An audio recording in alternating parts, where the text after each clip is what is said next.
Você acredita que quanto mais esforço você coloca, mais resultados pode alcançar?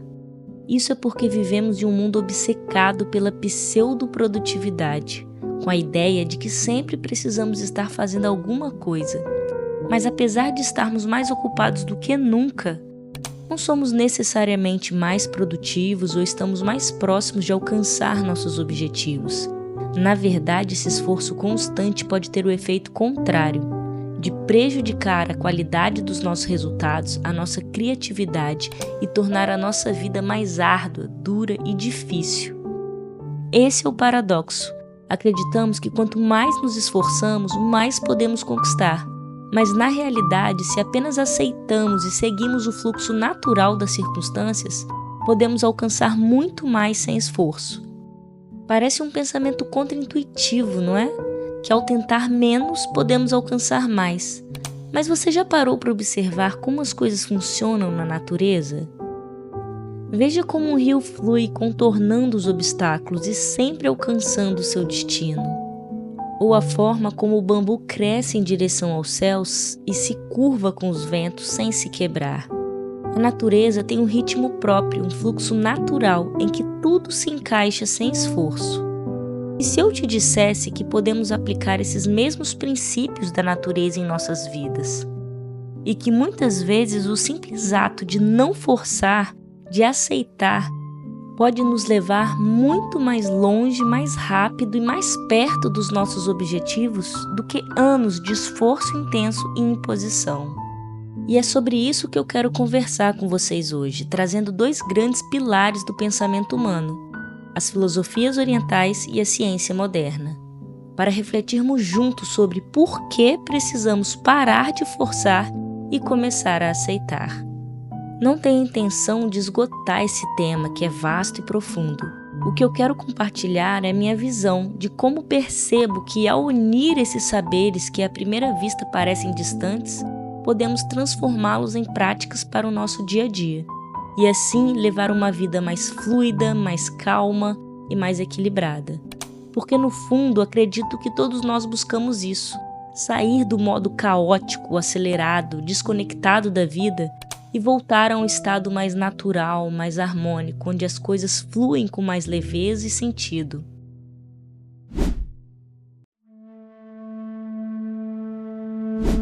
Muitas tradições falam sobre a importância de não forçar, de fluir com a natureza. No entanto, foi no Oriente que antigos sábios, ao abrir suas mentes e corações para as lições da natureza, que desvendaram um princípio profundo sobre a vida. Na arte de não forçar, residem os segredos para alcançar tudo o que desejamos e fazê-los com graça, com leveza e com alegria. Eles chamaram isso de Wu Wei. Wu Wei, traduzido literalmente, significa não ação. Mas não se trata de preguiça, inatividade ou passividade, muito pelo contrário. A não ação exige uma postura consciente e ativa, uma conexão profunda com a natureza, com a vida e com o nosso verdadeiro ser, para nos deixarmos ser levados pelo movimento natural. Se você já tentou ficar parado em uma correnteza ou mesmo ir contra ela, sabe que isso gera uma grande resistência e esforço. Da mesma forma, nadar contra o fluxo da vida, que muitas vezes nasce da nossa teimosia ou inflexibilidade, também causa desgaste e frustração. Então, em vez de resistir ou lutar contra a correnteza, o Wu Wei nos ensina a não gerar atrito com o curso natural das coisas, que o mais sábio é relaxar e permitir que o fluxo da vida nos conduza naturalmente, utilizando apenas a energia necessária para cada ação, sem esforço excessivo, de forma leve e harmoniosa. No entanto, entregar-se a essa não ação, a não resistência, não é tão simples quanto parece. Requer segurança interior, flexibilidade, confiança e coragem. É preciso abrir mão do controle e confiar que o fluxo da vida nos levará para onde precisamos ir. Na vida, o Wu Wei, a não ação, pode se manifestar de várias formas. No trabalho, por exemplo, muitas vezes tentamos produzir à força, mas quem já passou por um bloqueio criativo sabe que insistir parece inútil. Não forçar é dar um passo para trás, relaxar e deixar as ideias surgirem espontaneamente. Às vezes, uma pausa é mais produtiva do que o esforço incessante. Um simples passeio na natureza, um momento de silêncio, uma mudança de foco pode ser o suficiente para desbloquear a nossa mente. Nos relacionamentos, essa filosofia também pode ser transformadora. Muitas vezes tentamos controlar o outro, buscamos impor nossa visão ou esperamos respostas imediatas. Mas relações saudáveis não funcionam assim. O Wei nos ensina a escutar mais e mais profundamente, a permitir espaços e a compreender o fluxo natural de uma conversa ou de uma relação, sem pressa. Quando não tentamos forçar uma conexão, ela tende a acontecer de forma mais profunda e mais verdadeira. Esse princípio do Wei, descrito pelo taoísmo, encontra paralelos em várias tradições filosóficas e espirituais ao redor do mundo. O Zen budismo, por exemplo, expressa esse princípio profundamente, destacando que o ser e o fazer é uma coisa só. Ao estarmos inteiros no momento presente, nossas ações fluem com naturalidade, espontaneidade e fluidez. O próprio Zazen, a sua prática central, ensina a simplesmente se sentar na posição correta e estar. Esse simples estar, longe de ser passivo, é um profundo engajamento com o presente. Como diz um grande mestre Zen, para fortalecer o corpo é preciso da ação, mas para fortalecer a mente é preciso praticar a não ação. Os estoicos, como Epiteto e Marco Aurélio, também ensinavam a prática de aceitar o que não pode ser mudado e agir apenas no que está sob o nosso controle. Marco Aurélio dizia que nós temos poder sobre a nossa mente, não sobre os eventos externos, e ao percebermos isso, encontraremos a nossa força. Muitas culturas indígenas também enfatizam viver em sintonia com a natureza, ouvindo seus sinais e se alinhando ao ritmo natural dos ciclos da Terra. Hoje, o pensamento ocidental, especialmente depois de séculos sob a influência da Revolução Industrial, começa a repensar seu ritmo. Aos poucos surge o reconhecimento de que talvez precisamos desacelerar mesmo. Um exemplo claro dessa mudança é a proposta pelo autor e professor Cal Newport, em seu livro Slow Productivity, ou Produtividade Lenta. Neste livro, Newport mostra que a forma como entendemos a produtividade ainda está presa a um modelo antigo, inspirado na lógica das fábricas, produzir mais em menos tempo, sem levar em conta o bem-estar humano. É uma produtividade que valoriza a quantidade, mas muitas vezes sacrifica a qualidade e o equilíbrio. A produtividade lenta propõe exatamente o contrário. Ela parte de uma base científica e convida a uma mudança profunda de perspectiva. Fazer menos coisas, mas com presença e profundidade. Em vez de viver apagando incêndios e correndo contra o relógio, ela nos sugere 3 princípios simples. 1. Fazer menos coisas. 2. Trabalhar em um ritmo natural. 3. Focar na qualidade, não na quantidade. Esse modo de viver e trabalhar se alinha com os ciclos da natureza, como as estações do ano, por exemplo, que nos ensinam que há tempo de plantar, tempo de crescer em silêncio, tempo de florescer e também tempo de colher. Nós também temos nossos ciclos e respeitá-los é fundamental para viver com mais equilíbrio. Então, a produtividade lenta nos convida a ouvir este ritmo interno, a reconhecer os momentos de descanso, de criação, de renovação, mas também aqueles momentos de ação intensa, quando a energia flui naturalmente. Assim como na natureza, nós também temos ritmos variados. Ora, somos como pequenos riachos que flui suave, tranquilo, quase imperceptível. Ora, somos como uma grande cachoeira intensa, barulhenta, cheia de força e movimento. Então, é sobre encontrar o ritmo e o compasso da vida de forma mais sábia e sustentável. Quando conseguimos respeitar nosso próprio ritmo, deixamos de saltar de tarefa em tarefa, de estímulo em estímulo, saímos daquele ciclo em que alternamos o tempo todo entre e-mail, WhatsApp, Instagram e começamos a criar espaços de foco e continuidade. E é nesse ambiente mais calmo, sem interrupções constantes, que o estado de flow ou de fluxo pode emergir. Esse estado de flow, investigado pela ciência, é aquele momento em que estamos completamente imersos em uma atividade, com foco total, presença plena, onde o tempo parece desaparecer. Mesmo que estejamos fazendo algo desafiador, nós sentimos leveza, clareza e até prazer.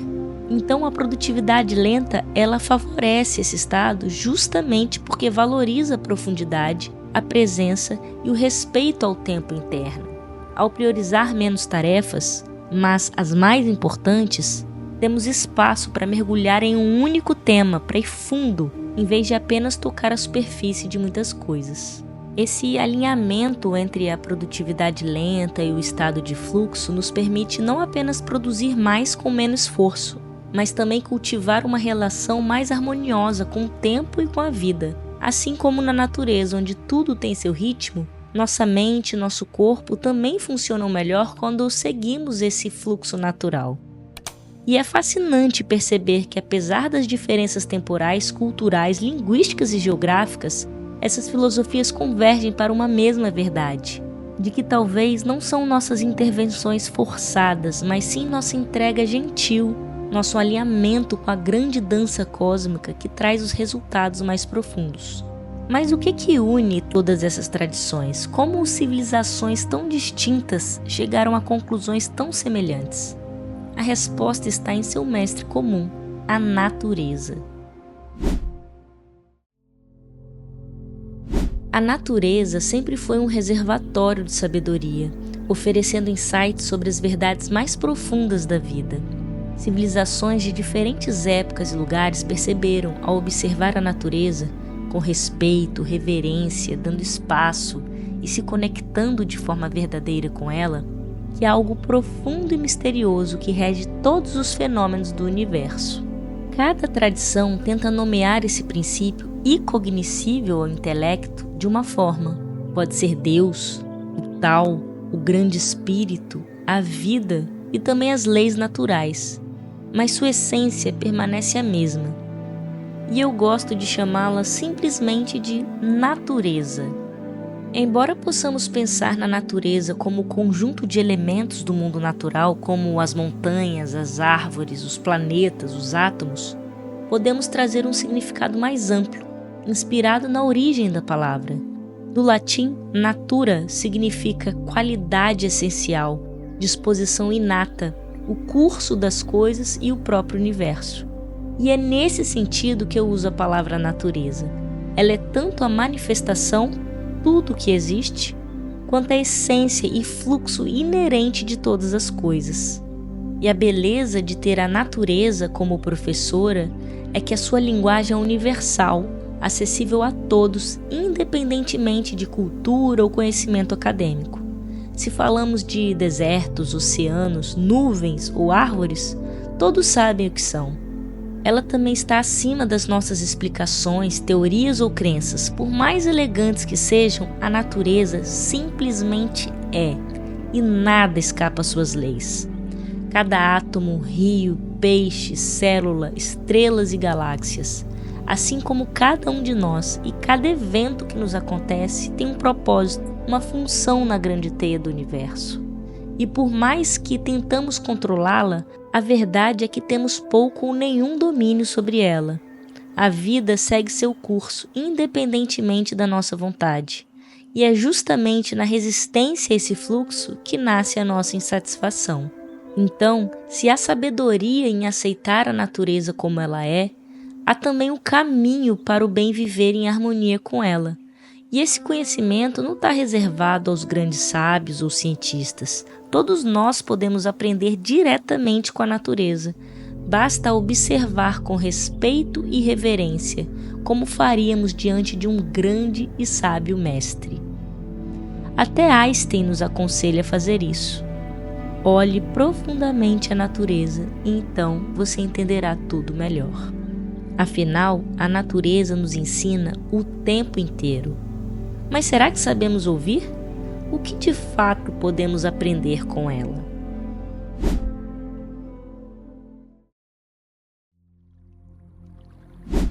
Os elementos da natureza não são apenas parte do mundo físico. Eles carregam ensinamentos profundos sobre a vida, o equilíbrio e até sobre nós mesmos. Cada um deles possui uma sabedoria única que pode transformar a forma como vivemos e nos relacionamos com o mundo. Como falamos muito sobre fluir, ritmo, quem melhor para nos ensinar sobre isso senão a água? A água sempre foi um símbolo de sabedoria e equilíbrio no comportamento humano. Pense no fluxo da água. Ela não força, não resiste e ainda assim nunca deixa de se mover. Com paciência, esculpe vales, molda montanhas e encontra o seu caminho, adaptando-se ao ambiente sem esforço aparente. A água não luta contra os obstáculos, ela os contorna. E ao fazer isso, segue o seu curso natural. Esse é o princípio fundamental de viver em harmonia com a própria natureza e com o universo. Agir sem resistência desnecessária, fluindo com o momento presente. Os mestres antigos ensinavam que a água sempre busca o caminho mais fácil. Mas isso não significa o caminho mais curto, e sim aqueles com menos resistência. A água não se prende a uma única direção. Se o caminho está bloqueado, ela encontra outro. Esse princípio nos ensina que nem sempre precisamos forçar situações ou resistir às mudanças. Às vezes, a melhor escolha é adaptar-se e fluir. Muitas vezes pensamos que ser resiliente significa ser duro, mas na verdade a força está na flexibilidade. A água também pode simbolizar o fluxo vital. Tem o ditado de que a água parada apodrece. Assim como ela se mantém pura e viva pelo movimento, nós também precisamos nos manter em constante aprendizado e transformação. Quando estagnamos, nossa energia se desgasta e a vida perde o brilho. Mas talvez o aspecto mais marcante da água seja o seu poder discreto. Ela nutre, sustenta, esculpe montanhas e abre caminhos. Não através da força bruta, mas pela constância e suavidade. Ela é ao mesmo tempo delicada e implacável, flexível e intransigente em sua essência. Isso reflete o princípio da não-ação, ou da ação sem esforço. A verdadeira força não está na agressividade, mas no alinhamento com o fluxo natural das coisas.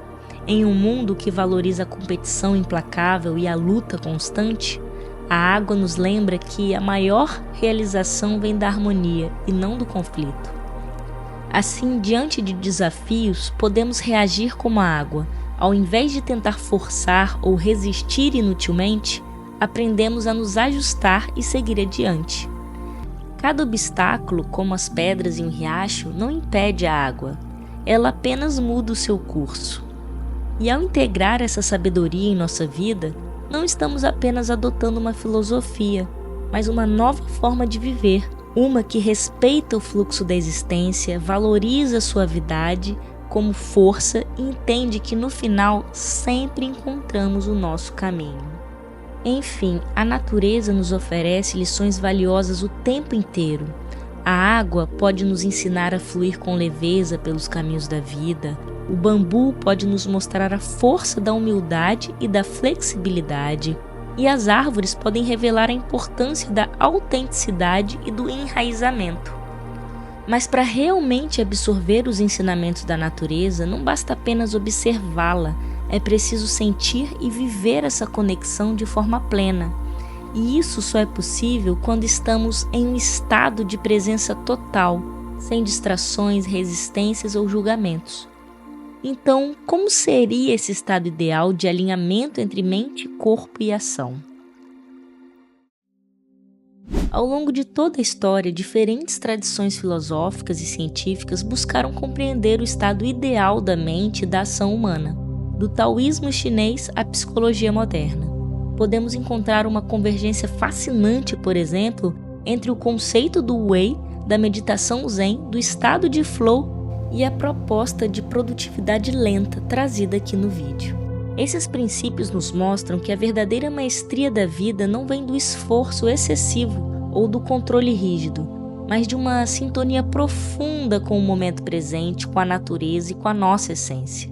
Pois é apenas nesse estado de abertura de mente e coração, de presença e consciência, que podemos absorver os ensinamentos e direcionamentos que a vida nos oferece. Na prática, isso significa que quando nos envolvemos profundamente com algo, seja pintar, correr, conversar, meditar, orar, tocar um instrumento ou até resolver um problema científico, entramos em um estado onde o tempo parece desaparecer e a ação se torna fluida, leve e prazerosa por si só.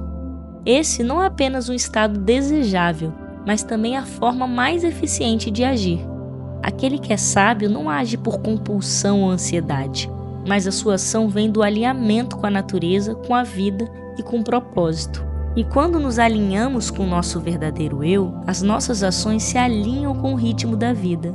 No estado de flow, isso é explicado como a diminuição da consciência do ego, onde o indivíduo deixa de se preocupar consigo mesmo e se torna completamente absorvido pela experiência. Da mesma forma, na prática da não-ação e na meditação zen, há um desprendimento do ego e uma união com o todo. Quando não estamos presos a preocupações, medo ou expectativas, a vida acontece de forma mais fluida e mais espontânea. E a neurociência confirma que esse estado tem benefícios profundos, como o aumento da criatividade, maior desempenho e um senso de bem-estar ampliado, possibilitado pelo espaço que a produtividade lenta nos oferece. Ao reduzirmos nossas atividades, nos conectarmos ao fluxo natural e focarmos na qualidade e não na quantidade das nossas ações. Mas os antigos sábios já sabiam disso. Para eles, viver bem era estar em sintonia com o fluxo natural da vida. No fim, a mensagem é a mesma.